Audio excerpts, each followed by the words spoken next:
Hello friend, आज हम लोग जानेंगे लूसेंट ऑब्जेक्टिव का ऊष्मा हीट चैप्टर। बहुत ही इंपॉर्टेंट चैप्टर है। यहाँ से क्वेश्चन पूछे जाते हैं। आपको क्या करना है, अंत तक बने रहना है और पूरा वीडियो देखना है। इस तरह के क्वेश्चन अगर आप एक दो बार देख लेते हैं तो एग्जाम में नहीं छूटेगा। तो चलिए स्टार्ट करते हैं पहला क्वेश्चन से। देखिए पहला क्वेश्चन क्या कहता है कि वस्तु को गर्म करने पर उसकी अणुओं क्या होती है, उसकी अणुओं। तो आंसर हो जाएगा कि चाल बढ़ जाएगी। क्वेश्चन नंबर 2 कहता है किसी वस्तु का ताप किसका सूचक है। तो उसके अणुओं की गतिज ऊर्जा का। किसी वस्तु का ताप किसका सूचक है, उसके अणुओं की गतिज ऊर्जा का। क्वेश्चन नंबर 3 कहता है कि वस्तु का ताप सूचित करता है कि संपर्क करने पर ऊष्मा अपेक्षाकृत कम ताप की वस्तु में उस वस्तु से प्रभावित होगी। अपेक्षाकृत कम ताप की वस्तु में उस वस्तु को प्रभावित होगी। याद रखेंगे, वस्तु का ताप सूचित करता है कि संपर्क करने पर ऊष्मा अपेक्षाकृत कम ताप की वस्तु में, समझना बात को, कम ताप वाला जो वस्तु रहेगा वस्तु में उस वस्तु से प्रभावित होगी। ठीक है, समझ में आया बात को क्या बोला। यानी कि वस्तु का ताप सूचित करता है कि जो संपर्क करने पर ऊष्मा अपेक्षाकृत कम ताप की वस्तु में उस वस्तु से प्रभावित होगी जो अधिक ताप वाला होगा। ठीक है, ये हुआ। चलिए अगला क्वेश्चन 4। किसी वस्तु के ताप में वृद्धि का अर्थ है कि वस्तु की ऊष्मीय ऊर्जा बढ़ गई है। याद रखेंगे, इंपॉर्टेंट क्वेश्चन है। किसी वस्तु के ताप में वृद्धि का अर्थ है कि वस्तु की ऊष्मीय ऊर्जा बढ़ गई है। याद रहेगा। चलिए अब देखो, ताप में वृद्धि का मतलब क्या, ऊष्मीय ऊर्जा बढ़ेगा तभी ताप में वृद्धि होगा। क्वेश्चन नंबर 5 कहता है कि जब किसी वस्तु को ठंडा किया जाता है तब उसके अणुओं की चाल घट जाती है। ये हो जाएगा आंसर। ठीक है, जब किसी वस्तु को ठंडा किया जाता है तब उसके अणुओं की चाल क्या होती है, घट जाती है। ठीक है। क्वेश्चन नंबर 6 कहता है कि ऊष्मा यानी कि हीट एक प्रकार की ऊर्जा है जिसे कार्य में बदला जा सकता है। इसका प्रत्यक्ष प्रमाण सबसे पहले किसने दिया। तो ये ना रमफोर्ड ने दिया। किसने दिया है, रमफोर्ड ने। क्वेश्चन नंबर 7 कहता है किस वैज्ञानिक ने सर्वप्रथम बर्फ के 2 टुकड़ों को आपस में घिस कर पिघला दिया।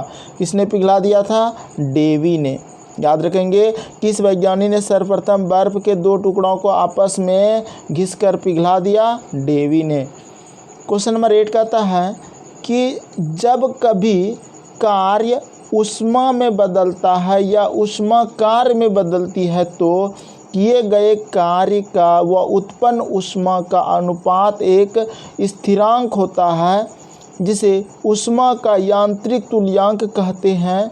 इसका मान होता है, कितना मान होता है। तो आंसर हो जाएगा, देखो 4186 जूल प्रति किलो कैलोरी, ये सही है। 4.186 जूल कैलोरी, ये भी सही है। 4.186 गुना 10⁻7 अर्ग कैलोरी, ये भी सही है। तो उपयुक्त सभी।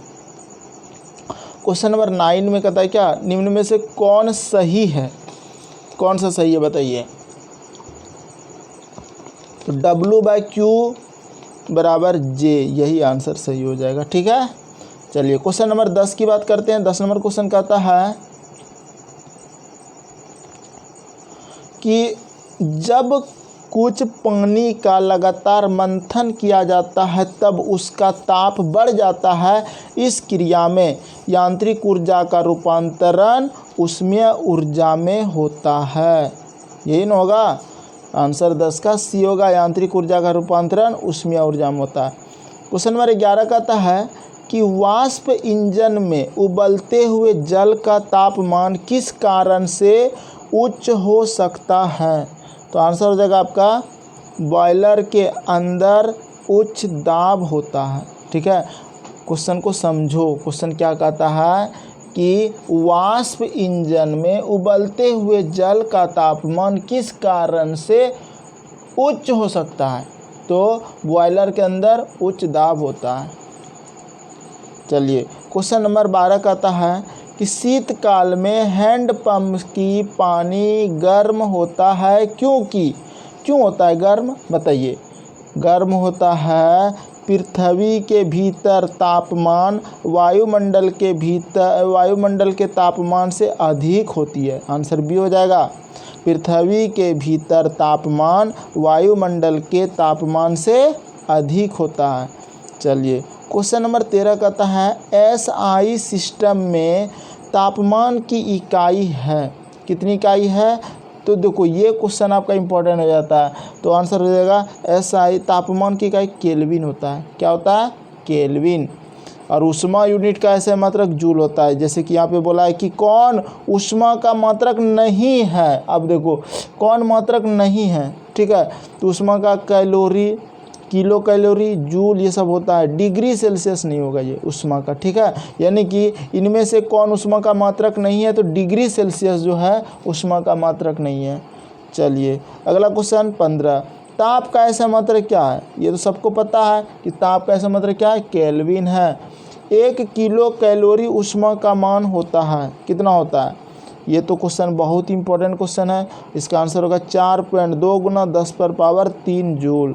क्वेश्चन नंबर 17 कहता है कि जलप्रपात के अधस्तल पर जल का तापमान ऊपर की अपेक्षा अधिक होने का कारण है। क्या कारण है? आंसर होगा गिर रहे जल की गतिज ऊर्जा ऊष्मा में बदल जाती है। गिर रहे जल की गतिज ऊर्जा ऊष्मा में बदल जाती है। ये आंसर हो जाएगा आपका, ठीक है। जलप्रपात के अधस्तल पर जल का तापमान ऊपर की अपेक्षा अधिक होने का कारण है गिर रहे जल की गतिज ऊर्जा ऊष्मा में बदल जाती है।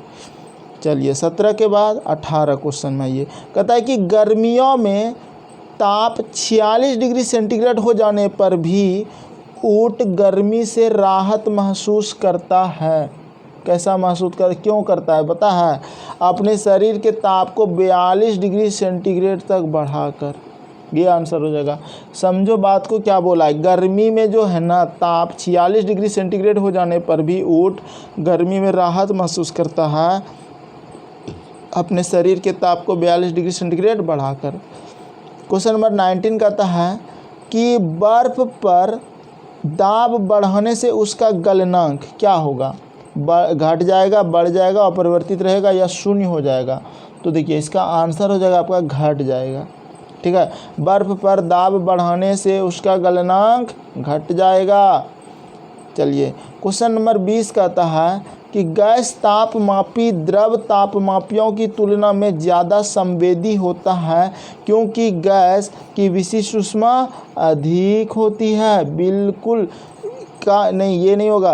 का प्रसार गुणांक अधिक होता है। बात को समझो। गैस तापमापी द्रव तापमापी की तुलना में अधिक संवेदी होता है क्योंकि गैस का प्रसार गुणांक अधिक होता है। 20 का आंसर क्या होगा? B number.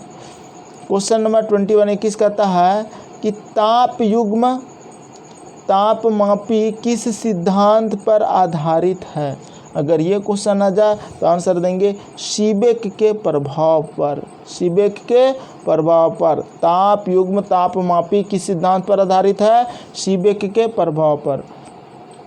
क्वेश्चन नंबर 22 कहता है कि अत्यधिक ऊंचे तापों की माप की जाती है। अब ये क्वेश्चन अगर आ जाए तो क्या आंसर दोगे? आंसर दोगे पूर्ण विकिरण उत्तापमापी से, ठीक है। अत्यधिक ऊंचे तापों की माप की जाती है पूर्ण विकिरण उत्तापमापी से। क्वेश्चन नंबर 23 कहता है कि पूर्ण विकिरण उत्तापमापी किस सिद्धांत पर आधारित है? किस सिद्धांत पर आधारित है? आंसर होगा स्टीफन के नियम पर। क्या आंसर होगा? स्टीफन के नियम। पूर्ण विकिरण उत्तापमापी किस सिद्धांत पर आधारित है? स्टीफन के नियम पर आधारित है। क्वेश्चन नंबर 24 कहता है कि दूरी की वस्तुओं जैसे सूर्य आदि का ताप किस तापमापी के द्वारा मापा जाता है? किस तापमापी के द्वारा मापा जाता है? तो आंसर हो जाएगा आपका पूर्ण विकिरण उत्तापमापी द्वारा। पूर्ण विकिरण उत्तापमापी द्वारा। क्वेश्चन नंबर 25 कहता है कि ठंडे देश में पारा के स्थान पर एल्कोहल को तापमापी द्रव के रूप में वरीयता दी जाती है क्योंकि एल्कोहल का द्रवनांक निम्नतर होता है, एल्कोहल का ऊष्मा का बेहतर संचालक होता है, एल्कोहल पारा से अधिक सस्ता होता है, एल्कोहल का विश्व उत्पादन पारा से अधिक होता है। इसका आंसर हो जाएगा आपका ए नंबर, एल्कोहल का द्रवांक निम्नतर होता है। याद रखेंगे, इंपॉर्टेंट क्वेश्चन है। क्वेश्चन नंबर 26 कहता है कि विकिरण पायरोमीटर से कितना तापक्रम मापा जा सकता है? ये क्वेश्चन अगर आ जाए तो 800 डिग्री सेंटीग्रेड से ऊपर। क्या होगा? विकिरण पायरोमीटर से कितना तापक्रम मापा जाता है? 800 डिग्री सेंटीग्रेड से ऊपर। क्वेश्चन नंबर 27 कहता है कि थर्मोकपल ताप युग्मक डैश द्वारा बनाया जाता है। किसके द्वारा? तो आंसर होगा दो असदृश्य धातुओं द्वारा। दो असदृश्य धातुओं द्वारा थर्मोकपल ताप युग्मक डैश द्वारा बनाया जाता है, दो असदृश्य धातुओं द्वारा। चलिए क्वेश्चन नंबर 28 कहता है कि सूर्य का ताप मापा जाता है। अब ये क्वेश्चन अगर आ जाए तो क्या आंसर दोगे? तो आंसर होगा आपका पायरोमीटर तापमापी द्वारा। सूर्य का ताप किसके द्वारा मापा जाता है? पायरोमीटर तापमापी द्वारा। क्वेश्चन नंबर 29 कहता है कि निम्नलिखित तापमापियों में से किसे पायरोमीटर कहा जाता है? अगर ये क्वेश्चन आ जाए तो आंसर दो ना, विकिरण तापमापी। अब देखो, मतलब कि पायरोमीटर कहा जाता है, तापमापियों में से किसे पायरोमीटर कहा जाता है? ताप विद्युत तापमापी नहीं, गैस तापमापी नहीं, द्रव तापमापी नहीं, विकिरण तापमापी आंसर हो जाएगा। ठीक है। क्वेश्चन नंबर 30 कहता है कि निम्न में से कौन सही है? तो आंसर हो जाएगा F-32/9 बराबर C/5। ये आपका सही है। ठीक है, याद रखेंगे, इंपॉर्टेंट क्वेश्चन, ये सब सही नहीं है। क्वेश्चन नंबर 31 कहता है कि सेल्सियस मापक्रम पर जल के क्वथनांक BP तथा हिमांक FP होते हैं। कितना होता है? तो इसका आंसर हो जाएगा आपका 100 डिग्री सेंटीग्रेड तथा 0 डिग्री सेंटीग्रेड। सेल्सियस मापक्रम पर जल के क्वथनांक BP का तथा हिमांक FP होते हैं क्रमशः 100 डिग्री सेंटीग्रेड तथा 0 डिग्री सेंटीग्रेड। चलिए क्वेश्चन नंबर 31 के बाद 32 क्वेश्चन कहता है कि ताप के सेल्सियस पैमाने पर परम शून्य ताप होता है। अगर ये क्वेश्चन आ जाए तो क्या आंसर हो जाएगा? आंसर हो जाएगा -273 डिग्री सेंटीग्रेड। ताप के सेल्सियस पैमाने पर परम शून्य ताप होता है -273 डिग्री सेंटीग्रेड। केल्विन मान से मानव शरीर का सामान्य ताप है 310 केल्विन। पता है मानव शरीर का जो देखो कितना होता है, 37 डिग्री सेल्सियस होता है ना। और ऐसे केल्विन ताप की बात करें तो 273 केल्विन होता है। कहता है कि सेल्सियस को केल्विन में बदलने के लिए 273 जोड़ दिया जाता है। 37 डिग्री सेल्सियस अगर शरीर का ताप है, इसे सेल्सियस को केल्विन में बदलने के लिए 273 अगर जोड़ देंगे तो कितना हो जाएगा? 310 केल्विन। वही क्वेश्चन था। ठीक है, याद आया? पढ़े होंगे तो पक्का याद होगा। चलिए क्वेश्चन नंबर 34 की बात करते हैं। तो कहता है कि कौन सा तापमान सेंटीग्रेड और फ़ारेनहाइट दोनों मापक्रमों में एक समान है? तो ये आंसर हो जाएगा आपका -40 डिग्री सेल्सियस। याद रखना, इम्पॉर्टेंट क्वेश्चन है, बहुत इम्पॉर्टेंट। क्वेश्चन नंबर 35 न्यूनतम संभव ताप है। ये क्वेश्चन भी एग्जाम में पूछ दिया जाता है कि न्यूनतम संभव ताप कितना है। तो आंसर देंगे -273 डिग्री सेंटीग्रेड न्यूनतम संभव ताप। क्वेश्चन नंबर 36 कहता है कि फ़ारेनहाइट स्केल पर किसी वस्तु का ताप 212 फ़ारेनहाइट है, सेल्सियस पैमाने पर उस वस्तु का ताप होगा। अगर ये क्वेश्चन आ जाए तो इसका आंसर देंगे आप 100 डिग्री सेंटीग्रेड। ठीक है, फ़ारेनहाइट स्केल पर किसी वस्तु का ताप 212 डिग्री फ़ारेनहाइट है, सेल्सियस पैमाने पर उस वस्तु का ताप होगा 100 डिग्री सेंटीग्रेड। चलिए अगला क्वेश्चन जाए। देखिए क्वेश्चन नंबर 37 कहता है कि सेल्सियस पैमाने का 0 डिग्री सेंटीग्रेड फ़ारेनहाइट स्केल के कितने डिग्री के बराबर होता है, कितने डिग्री के बराबर होता है। तो इसका आंसर क्या हो जाएगा 32 डिग्री। ठीक है, याद रखना, इंपॉर्टेंट क्वेश्चन है। चलिए अगला क्वेश्चन 38 नंबर का था, मानव शरीर का सामान्य ताप 98.4 डिग्री फ़ारेनहाइट है, इसके बराबर डिग्री सेल्सियस में ताप क्रम है, कितना है। तो आंसर होगा 36.89। ठीक है, यानी कि यही होता है 37 डिग्री, इसी को बोल दिया जाता है। ठीक है, एग्जैक्ट मान दिया। क्वेश्चन नंबर 39 का था कि फ़ारेनहाइट मापक्रम पर सामान्य वायुमंडलीय दाब पर उबलते वायु का ताप होता है, कितना होता है। तो आंसर हो जाएगा आपका 212 डिग्री फ़ारेनहाइट। फ़ारेनहाइट मापक्रम पर सामान्य वायुमंडलीय दाब पर उबलते पानी का ताप होता है 212 डिग्री फ़ारेनहाइट। क्वेश्चन नंबर 40 कहता है, दिल्ली में जल का क्वथनांक 100 डिग्री सेंटीग्रेड है, तो मसूरी में जल का तापमान क्या होगा। अब इस क्वेश्चन का आंसर क्या दोगे। तो सिंपल सा 100 डिग्री सेंटीग्रेड से कम होगा। ठीक है, बात को समझे, क्या हुआ जानते हैं। अगर बात करें हम दिल्ली में जल का क्वथनांक 100 डिग्री सेंटीग्रेड है, ठीक है, तो मसूरी में जल का तापमान क्या होगा। तो 100 डिग्री सेंटीग्रेड से कम होगा, मसूरी पठारी क्षेत्र में आता है इसीलिए। अगला, एक मनुष्य का तापक्रम 60 डिग्री सेल्सियस है, तो उसका तापक्रम फ़ारेनहाइट में क्या होगा। आंसर हो जाएगा आपका फ़ारेनहाइट, सेल्सियस है फ़ारेनहाइट तो क्या हो जाएगा 140 डिग्री फ़ारेनहाइट। ठीक है, अब इसका ना एक सूत्र होता है। ठीक है, F-32/180 बराबर 0 - सेल्सियस बटा 100, इस तरह से होता है, जिसमें से आपको फ़ारेनहाइट से उसको बदलना पड़ेगा। ठीक है, बताएंगे कभी बोर्ड पे। क्वेश्चन नंबर 42 कहता है, किसी मनुष्य की शरीर का सामान्य तापक्रम होता है, कितना होता है। तो 98 डिग्री फ़ारेनहाइट होता है। क्वेश्चन नंबर 43 कहता है कि तप्त जल के थैलों में जल का प्रयोग किया जाता है, क्योंकि इसकी विशिष्ट ऊष्मा अधिक है। याद रखना, तप्त जल के थैलों में जल का प्रयोग किया जाता है क्योंकि इसकी विशिष्ट ऊष्मा अधिक है।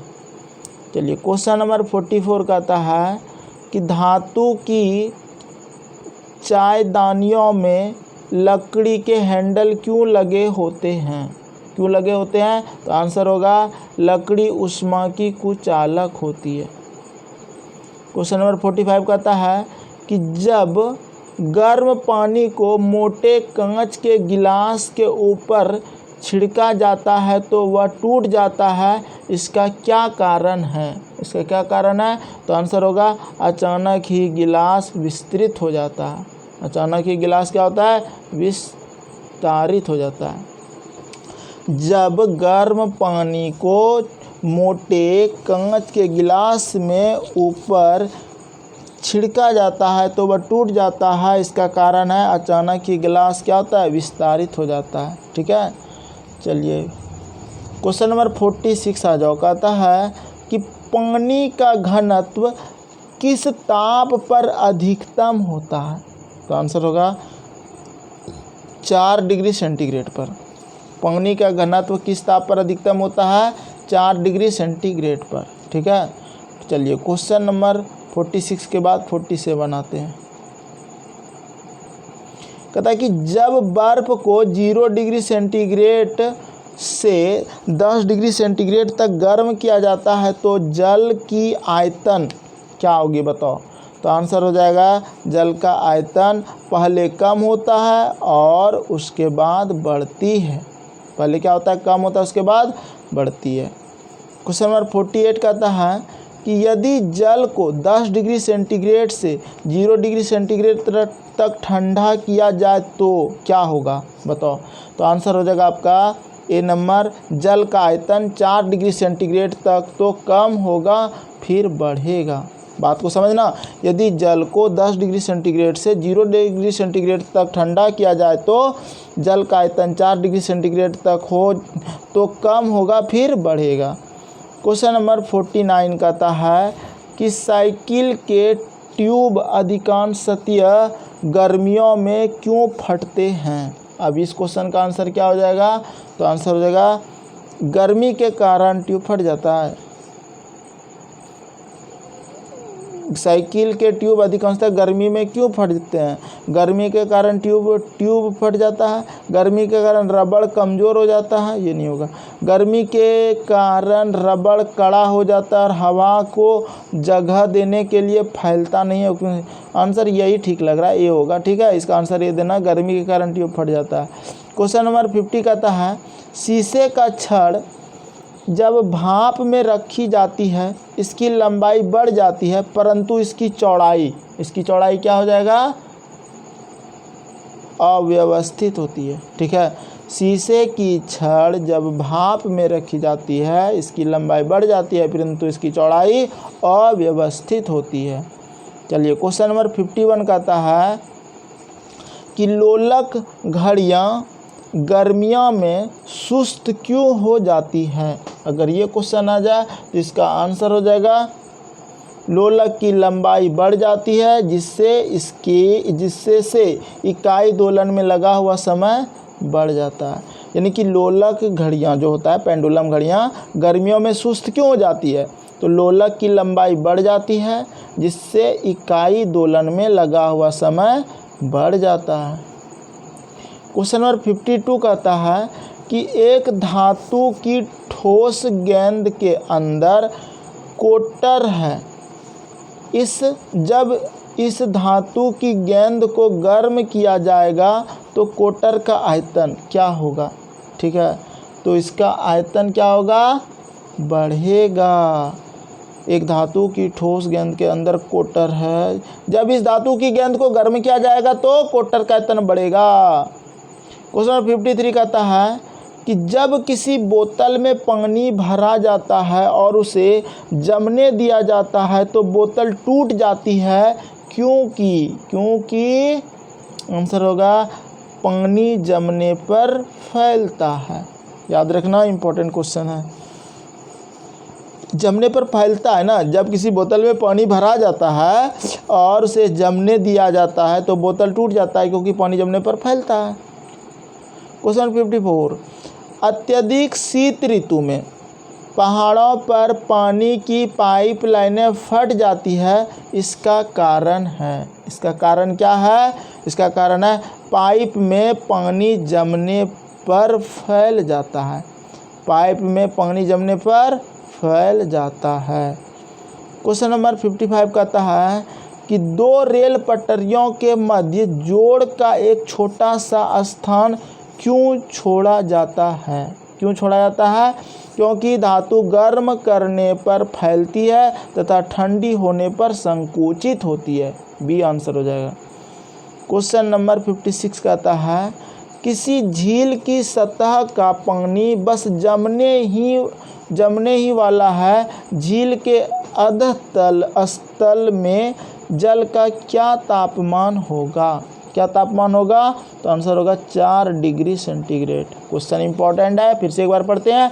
किसी झील की सतह का पानी बस जमने ही वाला है, झील के अधः स्थल में जल का क्या तापमान होगा, तो 4 डिग्री सेंटीग्रेड। क्वेश्चन नंबर 57 कहता है कि शीतकाल में जब ठंड से जल जम जाता है तब मछलियाँ और अन्य जलीय जीव क्या होता है, जीवित रह सकते हैं क्योंकि जल का केवल ऊपरी परत ही जमता है। देखो बात तो बिल्कुल सही है, यही होता ही है, ठीक है। जीवित रह सकता है क्योंकि जल का केवल ऊपरी परत ही जमता है, ठीक है। ये कहता है अन्य गर्म स्थानों पर चले जाता है, ऐसा कुछ नहीं होता, ये सब नहीं होगा, ठीक है। चलिए क्वेश्चन नंबर 58। 58 नंबर क्वेश्चन कहता है कि ऊष्मा के संचरण की विधि है। अगर ये क्वेश्चन आ जाए तो क्या आंसर देंगे? आंसर देंगे उपयुक्त सभी, यानी कि चालन, संवहन, विकिरण, उपयुक्त सभी आंसर हो जाएगा, ठीक है। ऊष्मा के संचरण की विधि क्या है? चालन, संवहन, विकिरण। क्वेश्चन नंबर 59 कहता है कि ऊष्मा के संचरण की विधि की किस विधि में पदार्थ के गुण एक स्थान से दूसरे स्थान तक स्वयं नहीं जाते? तो आंसर हो जाएगा आपका चालन। ऊष्मा के संचरण की किस विधि में पदार्थ के गुण एक स्थान से दूसरे स्थान तक स्वयं नहीं जाते? चालन विधि से।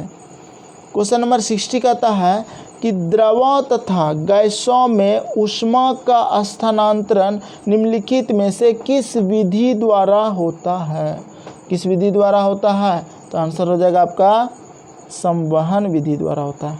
गैसों तथा द्रवों तथा गैसों में ऊष्मा का स्थानांतरण निम्नलिखित में से किस विधि द्वारा होता है? संवहन विधि द्वारा होता है।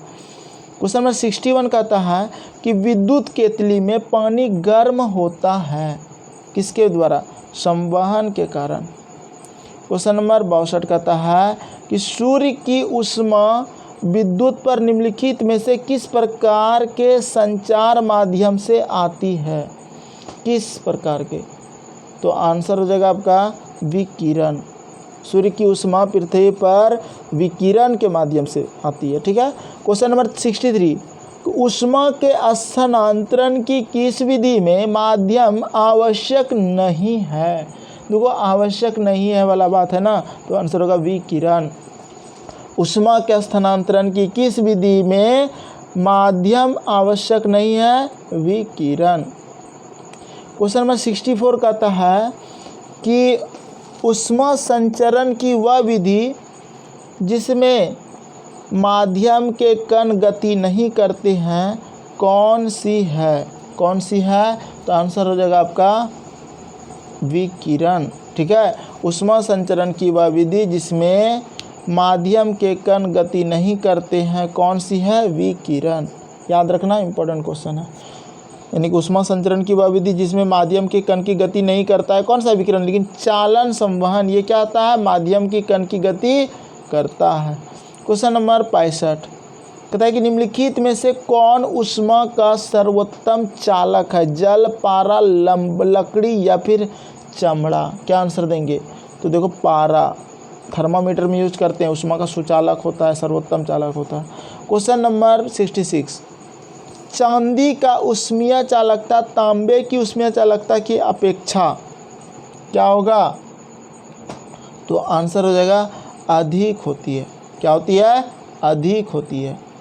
चलिए क्वेश्चन नंबर 67 कहता है कि बोलोमीटर मापन की एक युक्ति है, क्या होगा आंसर? तो आंसर होगा ऊष्मीय विकिरण के, ठीक है। बोलोमीटर मापन की एक युक्ति है ऊष्मीय विकिरण के। क्वेश्चन नंबर 68 कहता है कि ठंड के दिनों में लोहे के गुटके और लकड़ी के गुटके को प्रातः काल में छुएं तो लोहे का गुटका ज़्यादा ठंडा लगता है, क्योंकि लकड़ी की तुलना में लोहा ऊष्मा का अच्छा चालक है। सिंपल सी बात है, ठंडा के दिनों में लोहे के गुटके और लकड़ी के गुटके को प्रातःकाल में छुएं तो लोहे के गुटका ज़्यादा ठंडा लगता है, क्योंकि लकड़ी की तुलना में लोहा ऊष्मा का अच्छा चालक है। क्वेश्चन नंबर 69 कहता है कि कड़े जाड़े में झील की सतह हिम शीतित हो जाती है किंतु उसके तल में जल द्रव अवस्था में बना रहता है, यह किस कारण से होता है? किस कारण से होता है? तो आंसर होगा जल की सघनता 4 डिग्री सेंटीग्रेड पर अधिकतम होती है, ठीक है। चलिए क्वेश्चन नंबर 70 कहता है कि एक टेबल पंखे को बंद कमरे में चलाने पर कमरे की हवा क्या होगी? बताओ। आप लोग को पता है गर्म होगी। एक टेबल पंखे को बंद कमरे में चलाने पर कमरे की हवा गर्म होगी, ठंडी होगी, कोई प्रभाव नहीं होगा। बंद कमरा में बाहरी हवा नहीं आएगा तो गर्म ना होगी। चलिए क्वेश्चन नंबर 71 कहता है कि कमरे में रखे हुए रेफ्रिजरेटर के दरवाजे खुले छोड़ दिए जाए तो कमरा रेफ्रिजरेटर के भीतर ताप तक ठंडा हो जाएगा, कमरा रेफ्रिजरेटर के अंदर में से भी अधिक ताप तक ठंडा हो जाएगा, कमरा धीरे धीरे गर्म हो जाएगा। यही आंसर हो जाएगा, कमरा धीरे धीरे गर्म हो जाएगा क्योंकि रेफ्रिजरेटर से CFC निकलता है, क्लोरोफ्लोरोकार्बन, ठीक है, जिस कारण से गर्म हो जाएगा। चलिए क्वेश्चन नंबर 72 कहता है कि यदि किसी धातु को खाना पकने के बर्तन बनाने में प्रयुक्त किया जाता है तो ताप चालकता क्या होगा? ताप चालकता आंसर होगा आपका कम होनी चाहिए। फिर से समझो क्वेश्चन इंपॉर्टेंट है। क्वेश्चन साफ बोल रहा है कि यदि किसी धातु को खाना पकने के बर्तन बनाने में प्रयुक्त किया जाता है तो ताप चालकता कम होनी चाहिए। 73 क्वेश्चन कहता है निम्नलिखित में से कौन ऊष्मा का सबसे अच्छा सुचालक है?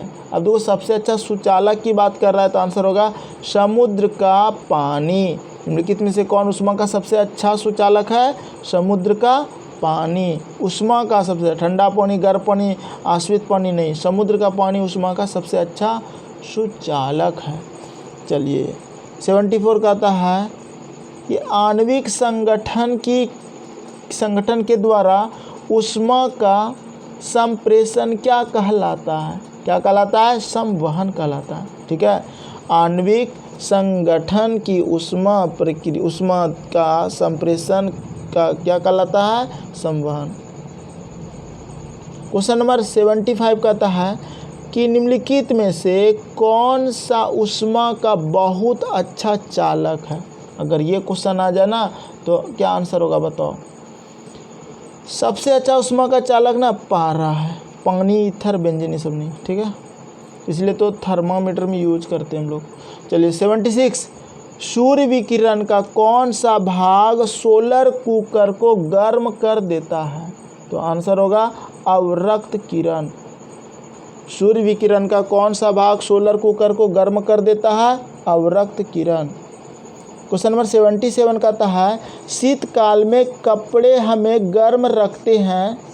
शीतकाल में कपड़े में गर्म रखते क्योंकि ऊष्मा प्रदान करते हैं, ऊष्मा का विकिरण नहीं करते हैं, वायु को शरीर के संपर्क में आने से रोकते हैं, शरीर की ऊष्मा को बाहर जाने से रोकती है। सबसे इम्पोर्टेंट बात यही होगा, शरीर की ऊष्मा को बाहर जाने से रोकती है, ठीक है।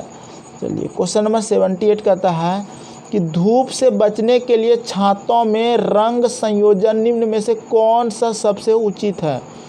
ऊपर काले नीचे सफ़ेद,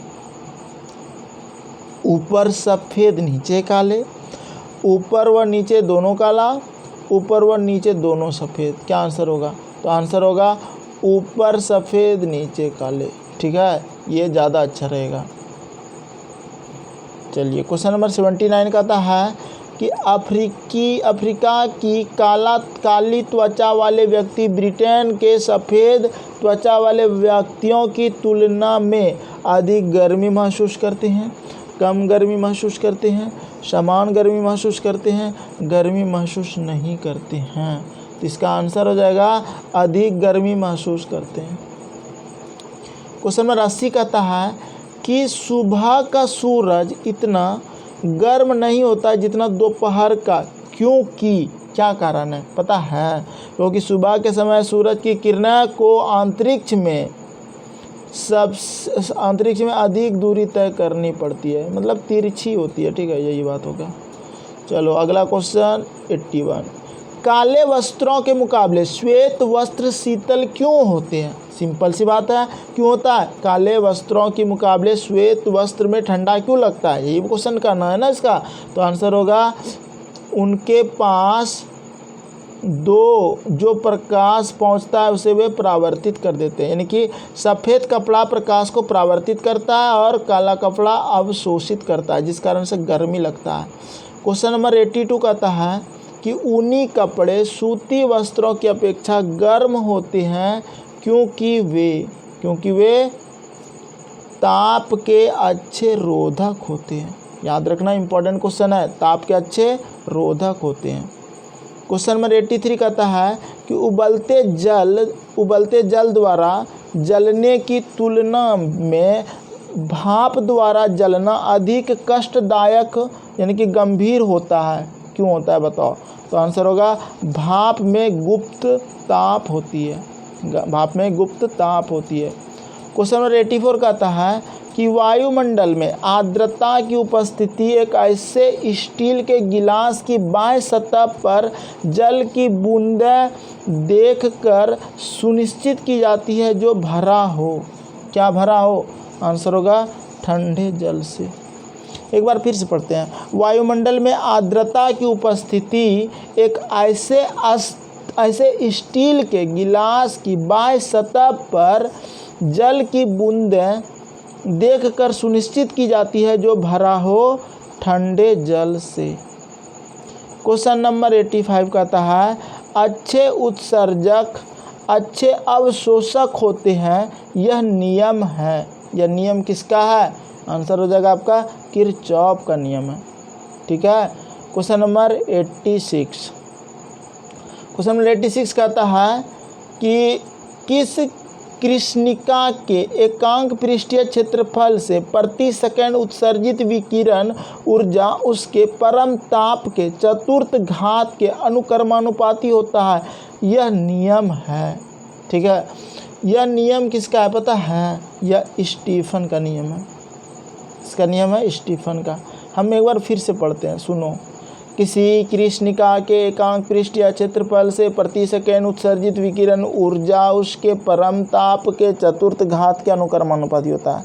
यह नियम किसका है? स्टीफन का नियम है। यानी कि किसी कृष्णिका के एकांक पृष्ठीय क्षेत्रफल के प्रति सेकंड उत्सर्जित विकिरण ऊर्जा उसके परम ताप के चतुर्थ घात के अनुक्रमानुपाती होता है। ठीक है, स्टीफन का क्वेश्चन स्टीफन का विकिरण नियम है। अगर ये क्वेश्चन आ जाए तो क्या आंसर दोगे?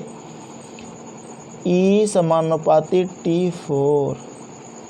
क्वेश्चन नंबर 88 कहता है कि किसी वस्तु के ठंडा होने की दर वस्तु तथा उसके चारों ओर के माध्यम के तापांतर के अनुक्रमानुपाती होती है। यह नियम है। यह नियम न्यूटन का शीतलन नियम है। कौन सा नियम है? न्यूटन का शीतलन नियम है। क्वेश्चन नंबर 89 कहता है कि न्यूटन का शीतलन नियम लागू तभी होता है जब ताप के अंतर बहुत ज़्यादा ना हो। न्यूटन का शीतलन नियम लागू तभी होता है जब ताप के अंतर बहुत ज़्यादा ना हो। क्वेश्चन नंबर 90 कहता है गर्म जल 90 डिग्री सेंटीग्रेड से 80 डिग्री सेंटीग्रेड तक ठंडा होने में 10 मिनट लेता है, तो 80 डिग्री सेंटीग्रेड से 70 डिग्री सेंटीग्रेड तक ठंडा होने में लेगा कितना लेगा बताओ? 10 मिनट से अधिक। गर्म जल 90 डिग्री सेंटीग्रेड से 80 डिग्री सेंटीग्रेड तक ठंडा होने में 10 मिनट लेता है, तो 80 डिग्री सेंटीग्रेड से 70 डिग्री सेंटीग्रेड तक ठंडा होने में लेगा 10 मिनट से अधिक। चलिए क्वेश्चन नंबर 91 कहता है थर्मस फ्लास्क के आविष्कारक है कौन है? तो थर्मस फ्लास्क के जो आविष्कारक है ना वो है डीवार। थर्मस फ्लास्क के आविष्कारक है डीवार। क्वेश्चन नंबर 92 थर्मस फ्लास्क में ऊष्मा का क्षय रोका जा सकता है। अगर ये क्वेश्चन आ जाए तो क्या आंसर देंगे? चालन, संवहन व विकिरण से। चालन, संवहन व विकिरण से थर्मस फ्लास्क में ऊष्मा का क्षय रोका जा सकता है चालन, संवहन व विकिरण से। चलिए क्वेश्चन नंबर 93 कहता है थर्मस फ्लास्क की आंतरिक दीवारें चमकीली होती हैं। क्यों होती है? विकिरण द्वारा ऊर्जा होने वाली ऊष्मा हानि को रोकने के लिए। आंसर बी हो जाएगा, विकिरण द्वारा होने वाली ऊष्मा हानि को रोकने के लिए। क्वेश्चन नंबर 94 कहता है कि थर्मस फ्लास्क तरल पदार्थों को लंबे समय तक गर्म रखता है क्योंकि उसमें गैस भरी रहती है जो ऊष्मा उत्सर्जित करती है, उसमें आंतरिक तापमान होता है, चमकदार आंतरिक दीवार तथा बाह्य आवरण की दोहरी दीवारें ऊष्मा को निकलने या प्रविष्ट होने से रोकती है। यही आंसर होगा। क्वेश्चन नंबर 95 कहता है कि किस विधि से ऊष्मा स्थानांतरण को न्यूनतम करने के लिए थर्मस फ्लास्क की दीवारों पर कलाई की जाती है? तो आंसर हो जाएगा आपका विकिरण। फिर से समझो, किस विधि से ऊष्मा स्थानांतरण की न्यूनतम करने के लिए थर्मस फ्लास्क की दीवारों पर कलाई की जाती है? विकिरण। क्वेश्चन नंबर 96 कहता है कि किसी पदार्थ के एकांक द्रव्यमान का ताप 1 डिग्री सेल्सियस बढ़ाने में लगी ऊष्मा है। क्या होगा? विशिष्ट ऊष्मा है। क्या है? विशिष्ट ऊष्मा। किसी पदार्थ के एकांक द्रव्यमान का ताप 1 डिग्री सेल्सियस बढ़ाने में लगी ऊष्मा है विशिष्ट ऊष्मा। चलिए, क्वेश्चन नंबर 97 कहता है कि निम्नलिखित में से किसमें सर्वोच्च विशिष्ट ऊष्मा का मान होता है? तो आंसर हो जाएगा आपका जल का। ठीक है, निम्नलिखित में से किसमें सर्वोच्च विशिष्ट ऊष्मा का मान होता है? जल में। शीशा, तांबा, कांच नहीं होगा। क्वेश्चन नंबर 98 कहता है कि दिन के समय पृथ्वी समुद्र के जल की अपेक्षा बहुत जल्दी गर्म हो जाती है क्यों गर्म हो जाती है? क्योंकि जल की विशिष्ट ऊष्मा धारिता काफ़ी अधिक होती है। जल की विशिष्ट ऊष्मा धारिता काफ़ी अधिक होती है। दिन के समय पृथ्वी समुद्र की जल की अपेक्षा बहुत जल्दी गर्म हो जाती है क्योंकि जल की विशिष्ट ऊष्मा धारिता काफ़ी अधिक होती है। क्वेश्चन नंबर 99 कहता है कि मोटर गाड़ी के रेडिएटर को ठंडा करने के लिए पानी का व्यवहार किया जाता है क्यों किया जाता है? तो आंसर हो जाएगा पानी की विशिष्ट ऊष्मा अधिक होती है। क्वेश्चन नंबर 99 का ए नंबर। चलिए, क्वेश्चन नंबर 100 कहता है कि निम्न तापमापी इंजनों का अनुप्रयोग होता है पनडुब्बी नोदन में, तुषार मुक्त परिस्थितियों में, रॉकेट प्रौद्योगिकी में, अति चालकता विषयक अनुसंधान में। अगर ये क्वेश्चन आ जाए तो क्या आंसर दोगे?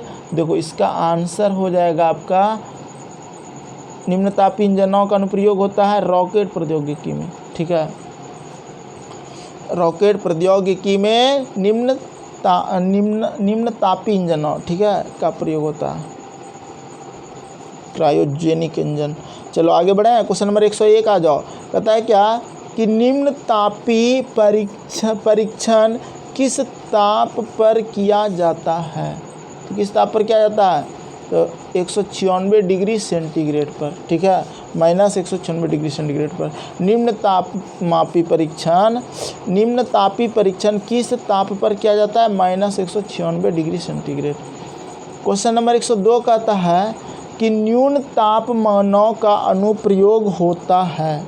तो आंसर हो जाएगा अंतरिक्ष यात्रा, शल्यकर्म एवं चुंबकीय प्रत्यापन में। ठीक है, आंसर हो जाएगा अंतरिक्ष यात्रा, शल्यकर्म एवं चुंबकीय प्रत्यापन में।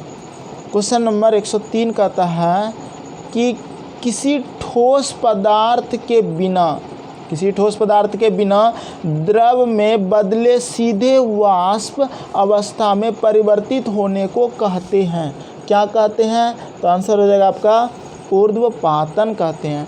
किसी ठोस पदार्थ के बिना द्रव में बदले सीधे वाष्प अवस्था में परिवर्तित होने को कहते हैं ऊर्ध्वपातन। क्वेश्चन नंबर 104 कहता है कि ऊर्ध्वपातज पदार्थ है। कौन सा पदार्थ है? उपयुक्त, यानी कि कपूर भी होगा, नेफ्थिलीन भी होगा, अमोनियम क्लोराइड। उपयुक्त सभी आंसर देना। ऊर्ध्वपातज पदार्थ है कपूर, naphthalene, ammonium chloride. Question number 105 कहता है कि जिस ताप पर कोई ठोस पदार्थ ऊष्मा पाकर द्रव में परिणत होता है कहलाता है। क्या कहलाता है बताओ?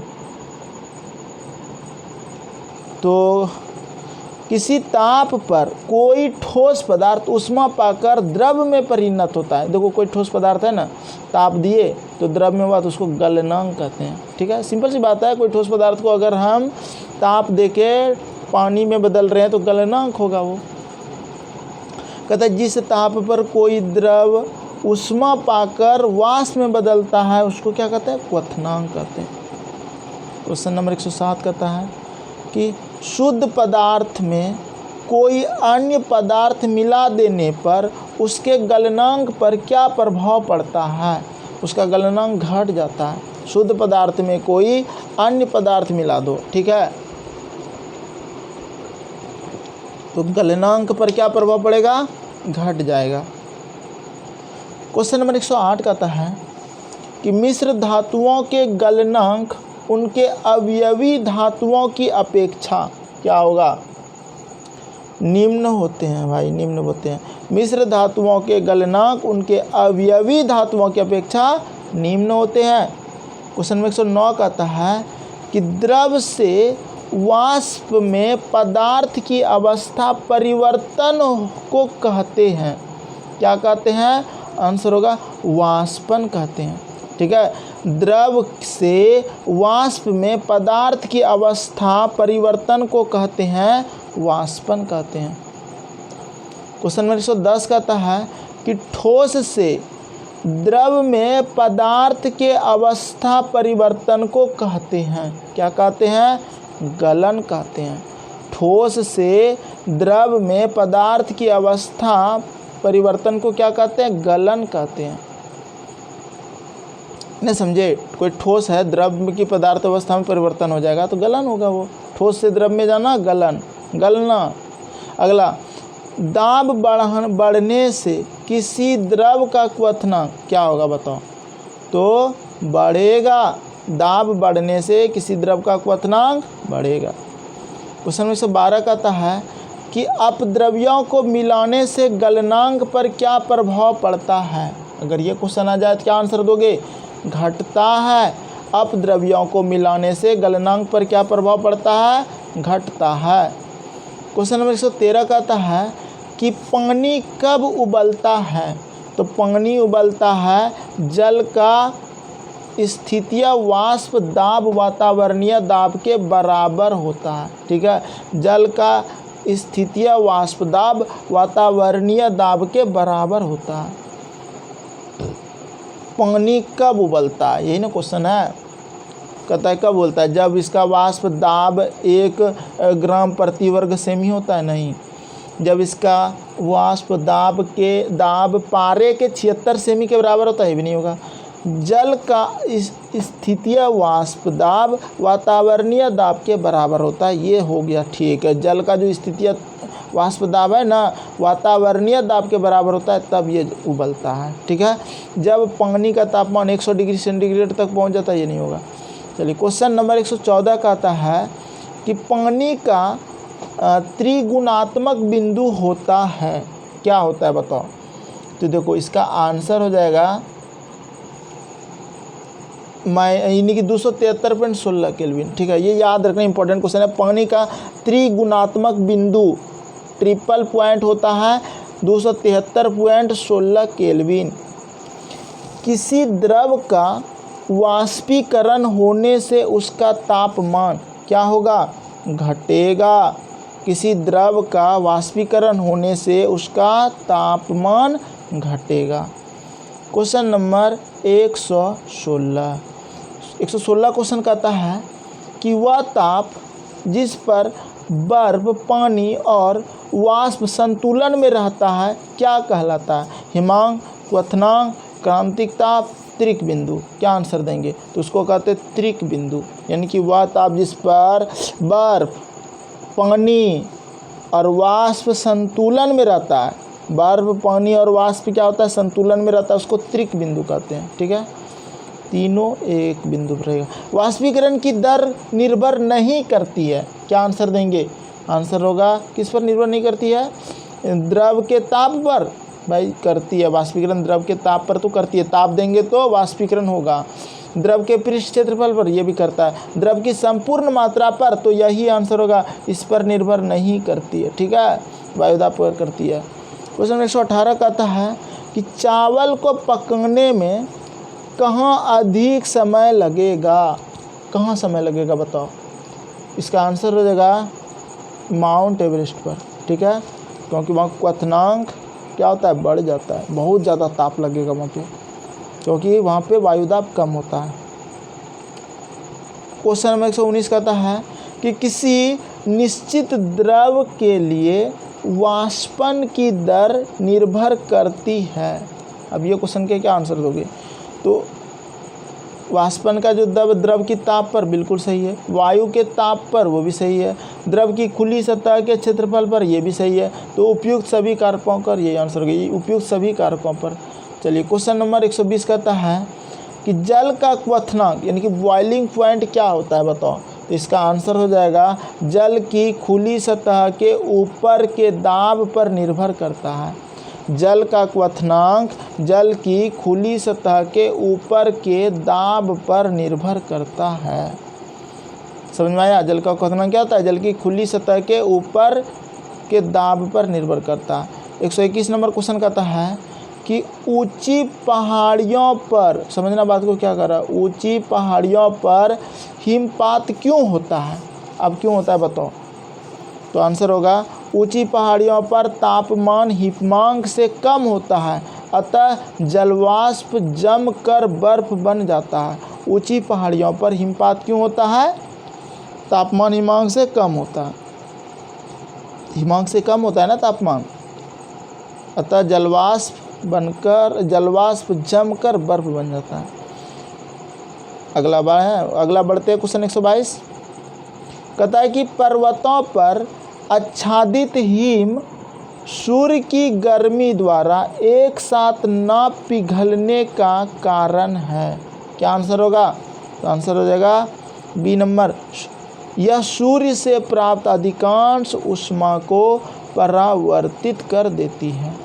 यह सूर्य से प्राप्त अधिकांश ऊष्मा को परावर्तित कर देती है। 122 का आंसर बी याद रखेंगे, यह सूर्य से प्राप्त अधिकांश ऊष्मा को क्या करती है, परावर्तित। पर्वतों पर आच्छादित हिम सूर्य की गर्मी द्वारा एक साथ न पिघलने का कारण क्या है, यह सूर्य से प्राप्त अधिकांश ऊष्मा को परावर्तित कर देती है। 123 नंबर क्वेश्चन क्या कहता है, देखो कहता है कि पहाड़ की चोटियों पर आलुओं को पकाने में अधिक समय लगता है, क्योंकि पहाड़ की चोटी का ताप समुद्र तल के ताप से कम होता है, पहाड़ की चोटी पर ताप उच्चतर होता है, वायुमंडलीय दाब उच्च यानी कि दाब उच्च होता है, अधिक होता है, या वायुमंडलीय दाब कम होता है। आपको अभी हम जस्ट बताए थे वायुमंडलीय दाब कम होता है, इस कारण से ऐसा होता है। क्वेश्चन नंबर 124 कहता है कि तेज हवा वाली रात्रि में ओस नहीं बनते हैं, क्योंकि क्यों नहीं बनता है पता है, आंसर हो जाएगा वाष्पीकरण की दर तेज होती है, ठीक है। तेज हवा वाली रात्रि में ओस नहीं बनते हैं क्योंकि वाष्पीकरण की दर तेज होती है। समझे बात को, तेज हवा जब चलता है ना तो ओस नहीं बनता है क्योंकि वाष्पीकरण की दर तेज होती है। क्वेश्चन नंबर 125 कहता है कि ठोस कपूर से कपूर वाष्प बनने की प्रक्रिया को कहते हैं, क्या कहते हैं। ठोस कपूर से कपूर वाष्प जब बनेगा तो उसको ऊर्ध्वपातन कहते हैं। क्वेश्चन नंबर 126 कहता है कि गर्मी के दिनों के दौरान मिट्टी के बर्तन में रखी पानी ठंडा हो जाता है, इसलिए समृद्धि के कारण, क्या समृद्धि के कारण, तो आंसर हो जाएगा वाष्पीकरण। गर्मी के दिनों के दौरान मिट्टी के बर्तन में रखा पानी ठंडा हो जाता है निम्नलिखित समृद्धि के कारण, विसरण, वाष्पोत्सर्जन, ओस्मोसिस या वाष्पीकरण। तो वाष्पीकरण आंसर देना, ठीक है।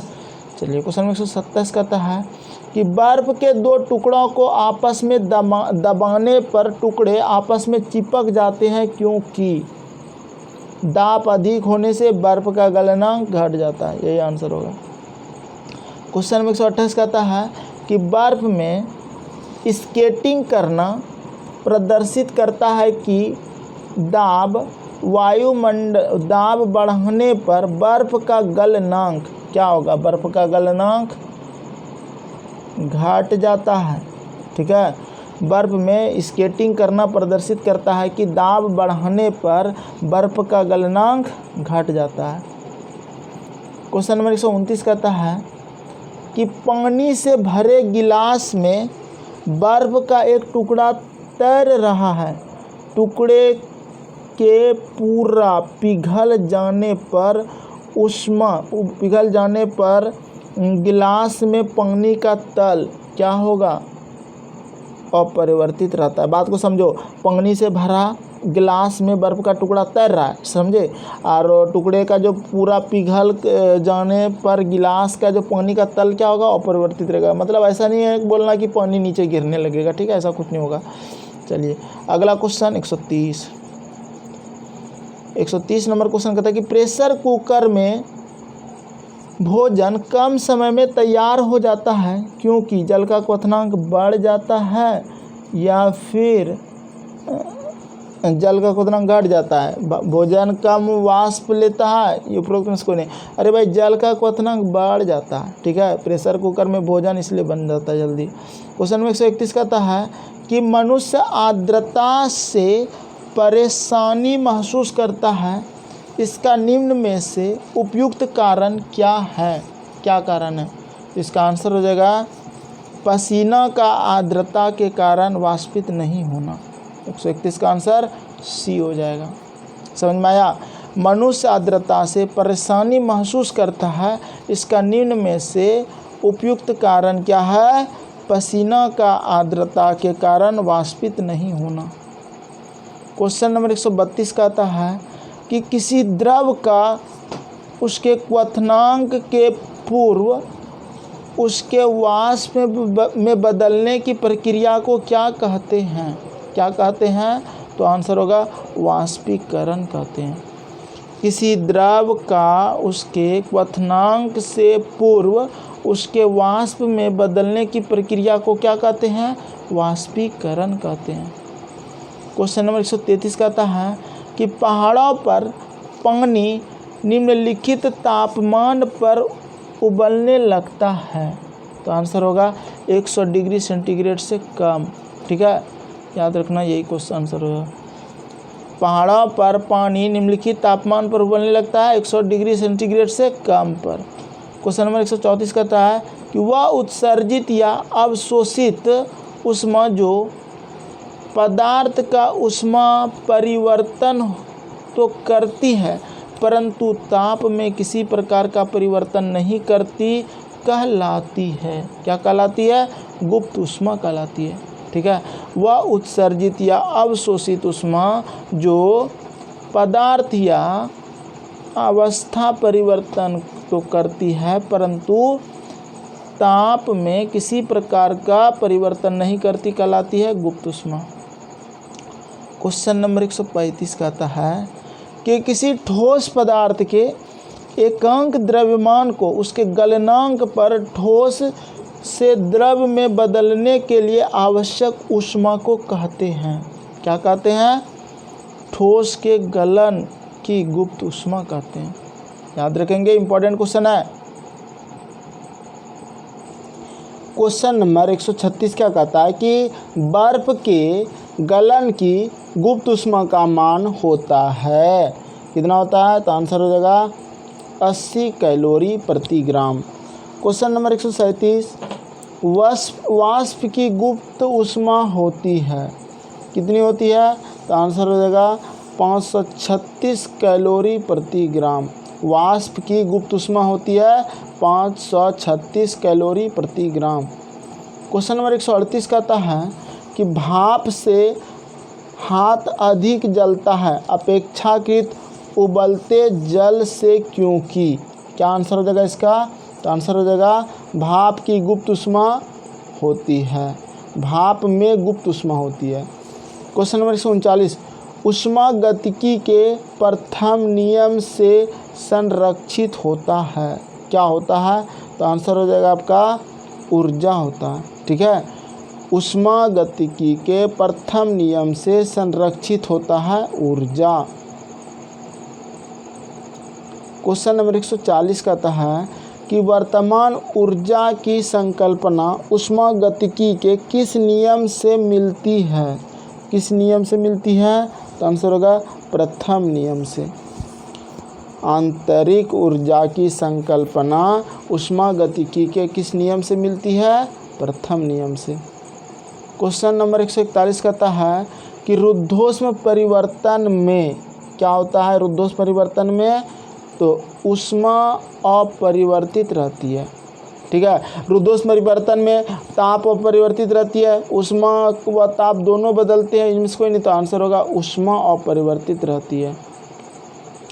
क्वेश्चन नंबर 142 कहता है कि समतापीय परिवर्तन में क्या होता है? समतापीय परिवर्तन में तो आंसर हो जाएगा आपका ताप अपरिवर्तित रहती है।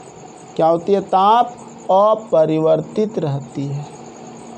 क्वेश्चन नंबर 143 आ जाओ, रेफ्रिजरेटर में थर्मोस्टेट का कार्य है, क्या कार्य है? तो आंसर हो जाएगा एक समान तापमान बनाए रखना। याद रखेंगे, इम्पॉर्टेंट क्वेश्चन है आपका। चलिए क्वेश्चन नंबर 144 आ जाओ, कहता है ताप गतिकी का प्रथम नियम सामान्यतः किससे संबद्ध मामला है? तो किससे संबद्ध मामला है? आंसर होगा ऊर्जा के संरक्षण के नियम का। क्या याद रखेंगे? ताप गतिकी का नियम, प्रथम नियम सामान्यतः किससे संबंध मामला है? ऊर्जा के संरक्षण के नियम का। क्वेश्चन नंबर 145 में आ जाओ, यहाँ पे है 145। कहता है कि सूर्य का ताप, सूर्य की सतह का ताप होता है, कितना होता है? तो आंसर हो जाएगा आपका 6000 केल्विन। सूर्य की सतह का ताप होता है 6000 केल्विन। याद रखेंगे, इम्पोर्टेंट है।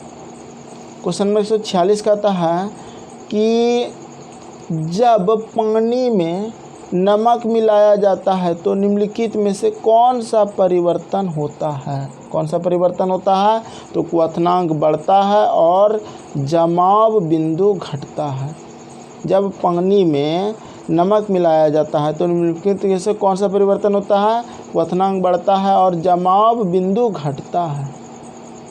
क्वेश्चन नंबर 147 कहता है कि गर्म मौसम में पंखा चलाने से आराम महसूस होता है, क्योंकि हमारा पसीना तेज़ी से वाष्पीकृत होता है। B number. क्वेश्चन नंबर 148 कहता है कि कमरे को ठंडा किया जा सकता है। कमरे को ठंडा क्यों किया जा सकता है? संपीड़ित गैस को छोड़ने से। याद रखेंगे, कमरे को ठंडा किया जा सकता है संपीड़ित गैस को छोड़ने से। क्वेश्चन नंबर 149 कहता है कि कोई पिंड ऊष्मा का सबसे अधिक अवशोषण करता है जब वह हो, क्या हो? देखो ये इंपॉर्टेंट क्वेश्चन है, आंसर हो जाएगा काला एवं खुरदरा। जब कोई पिंड ऊष्मा का सबसे अधिक अवशोषण करता है जब वह हो काला और खुरदरा। क्वेश्चन नंबर 150 कहता है कि किस बिंदु पर फ़ारेनहाइट तापक्रम सेंटीग्रेड तापक्रम का 2 गुना होता है? किस बिंदु पर होता है? तो आंसर हो जाएगा 160 डिग्री फ़ारेनहाइट। किस बिंदु पर फ़ारेनहाइट तापक्रम सेंटीग्रेड तापक्रम का 2 गुना होता है? 160 डिग्री फ़ारेनहाइट। क्वेश्चन नंबर 151 कहता है कि थर्मामीटर में आमतौर पर पारद का प्रयोग किया जाता है क्योंकि इसमें क्या होता है? इसमें उच्च चालकता होती है। थर्मामीटर में आमतौर पर पारद का यानी कि पारा का प्रयोग करते हैं क्योंकि इसमें उच्च चालकता होती है। सही बात है। क्वेश्चन नंबर 152 कहता है अशुद्धियों के कारण द्रव का क्वथनांक ब्लड प्रेशर यानी कि बॉइलिंग पॉइंट, ठीक है। लेकिन यहाँ पे जनरली बच्चा बीपी को क्या सोचता है, क्या सोचते हो बीपी को, जो सोच रहे हम समझ रहे हैं, ठीक है। बॉइलिंग पॉइंट होता है यहाँ पर, ठीक है। अशुद्धियों के कारण द्रव का क्वथनांक क्या होता है बताओ, बढ़ जाता है। अशुद्धि रहेगा तो जल्दी क्वथनांक नहीं करेगा, बहुत देर से करेगा। अगला, एक स्वस्थ मनुष्य के शरीर का ताप होता है, क्या होता है, आंसर हो जाएगा 37 डिग्री सेल्सियस। एक स्वस्थ मनुष्य के शरीर का ताप होता है 37 डिग्री सेल्सियस। आगे बढ़ें, चलिए 154 आ जाओ। प्रेशर कुकर में खाना कम समय में पकता है क्योंकि उच्च दाब के कारण उबलते पानी का ताप बढ़ जाता है।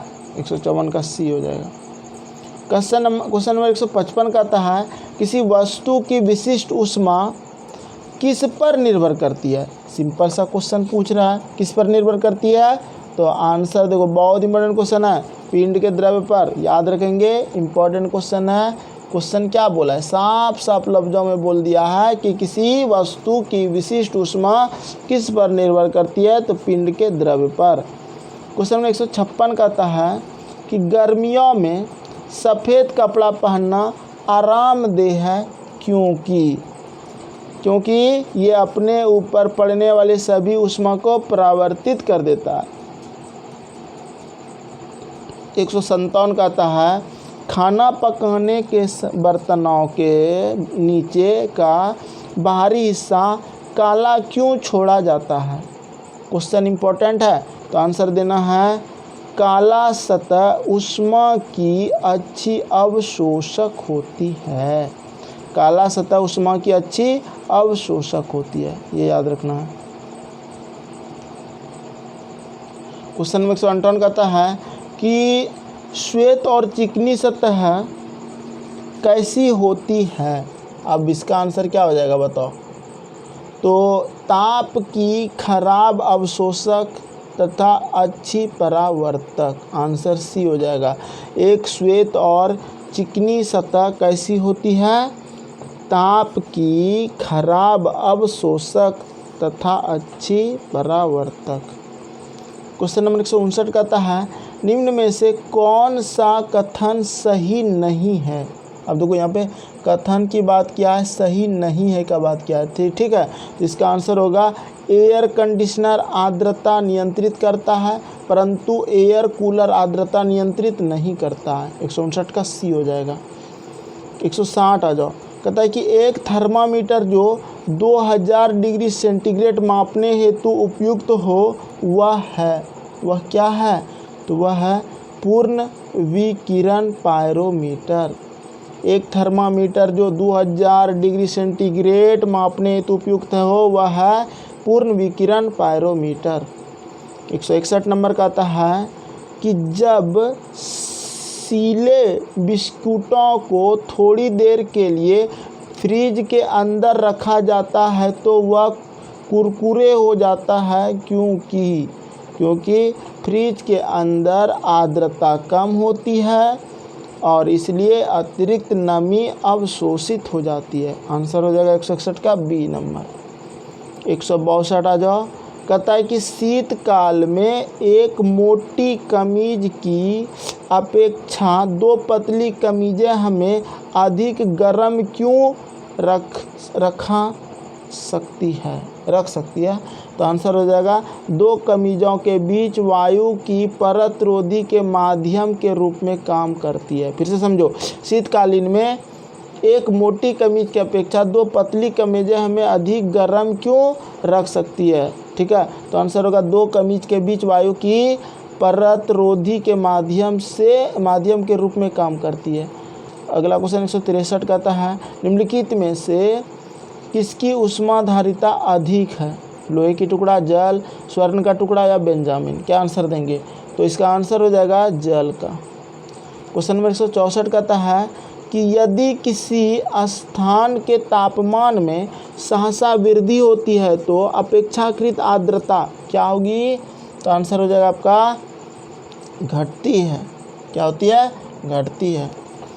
सेल्सियस में माप का कौन सा तापक्रम 300 केल्विन के बराबर है? तो आंसर हो जाएगा 27 डिग्री सेल्सियस। क्या हो जाएगा? 27 डिग्री सेल्सियस। चलिए क्वेश्चन नंबर 166 हो जाओ। कहता है कि बिना किसी ताप परिवर्तन के किसी पदार्थ को द्रव के गैस में परिवर्तित करने के लिए अपेक्षित ऊष्मा को किसकी गुप्त ऊष्मा कहा जाता है? अगर ये क्वेश्चन आ जाए तो आंसर देना है वाष्पन को। बिना किसी ताप परिवर्तन के किसी पदार्थ को द्रव के गैस में परिवर्तित करने के लिए अपेक्षित ऊष्मा को किसकी गुप्त ऊष्मा कहा जाता है? वाष्पन का। चलिए क्वेश्चन नंबर 167 कहता है कि ब्लैक बॉडी किसकी विकिरण को अवशोषित कर सकती है? तो आंसर हो जाएगा केवल उच्च तरंग दैर्घ्य को। ब्लैक बॉडी किसकी विकिरण को अवशोषित कर सकती है? केवल उच्च तरंग दैर्घ्य को। क्वेश्चन नंबर 168 कहता है कि शीत ऋतु के दिनों में हम मौसम किस प्रकार का होने पर ज़्यादा ठंड महसूस करते हैं? तो साफ मौसम रहेगा ना तो बहुत ठंड लगता है, लेकिन अगर बादल वाला रहेगा तो क्या करता है? हमारी पृथ्वी की जो ऊष्मा जाती है ना वो बादल क्या करती है? परावर्तित करके हमारी पृथ्वी तक ही पहुंचा के रखती है, तो इस कारण से गर्म लगती है। चलो 169 देखो, निम्नलिखित में से कौन सा कथन सही है? अब देखो इसमें से कौन सा कथन सही है? कहता है निरपेक्ष आर्द्रता को वायु के प्रति घन मीटर में ग्राम से व्यक्त किया जाता है, ये गलत है। प्रति 165 मीटर की ऊंचाई के साथ ताप में 1 डिग्री सेंटीग्रेड की कमी हो जाती है, ये भी गलत है। वायु के ताप में बढ़ोतरी से वायु की नमी धारण करने की क्षमता कम हो जाती है, बिल्कुल सही है। ताप बढ़ेगा तो वायु में नमी धारण क्षमता कम हो जाती है, ताप वृद्धि से वायु दबाव कम होता है, यह गलत है, तो आंसर सी हो जाएगा। ठीक है। क्वेश्चन नंबर 170 बर्फ के बुरादे में पैक क्यों किया जाता है? इस क्वेश्चन का आंसर क्या होगा जानते हो? बुरादा ऊष्मा का कुचालक होता है। बर्फ को बुरादे में पैक क्यों किया जाता है? बुरादा ऊष्मा का कुचालक होता है। क्वेश्चन नंबर 171 कहता है मिट्टी के घड़े में निम्न में से किस क्रिया के कारण जल ठंडा रहता है? किस क्रिया के कारण? तो आंसर होगा वाष्पीकरण। क्वेश्चन नंबर 172 कहता है कि शीतलन की दर किस पर निर्भर करती है? तो आंसर होगा बॉडी और उसके आसपास की चीज़ों के बीच तापमान में अंतर। शीतलन की दर किस पर निर्भर करती है? बॉडी और उसके आसपास की चीज़ों के बीच तापमान में अंतर। क्वेश्चन नंबर 173 कहता है कि गैसों के 2 विशिष्ट ताप इसके द्वारा संबंधित है। किसके द्वारा? तो Cp माइनस Cv बराबर R/J। क्वेश्चन नंबर 174 कहता है कि पसीना शरीर को ठंडा करता है क्योंकि वाष्पीकरण के लिए गुप्त ऊष्मा की आवश्यकता होती है, बी नंबर हो जाएगा। ठीक है। त्वचा पर पानी की मौजूदगी शीतलन देता है, ये नहीं होगा। पानी की विशिष्ट ऊष्मा ऊर्जा होती है, ये नहीं होगा। पानी ऊष्मा का हीन चालक है, ये नहीं होगा। वाष्पीकरण के लिए गुप्त ऊष्मा की आवश्यकता होती है। तो कैसा लगा कमेंट करके बता देना। बहुत मज़ेदार सेशन था ये, मुझे तो बेहद पसंद आया पढ़ के। आप लोग को अगर पसंद आया तो ज़रूर कमेंट करना। ठीक है। चलिए अगला चैप्टर आपका जो भी होगा स्टार्ट हो जाएगा। बहुत बहुत धन्यवाद यहाँ तक बने रहने के लिए। चलिए।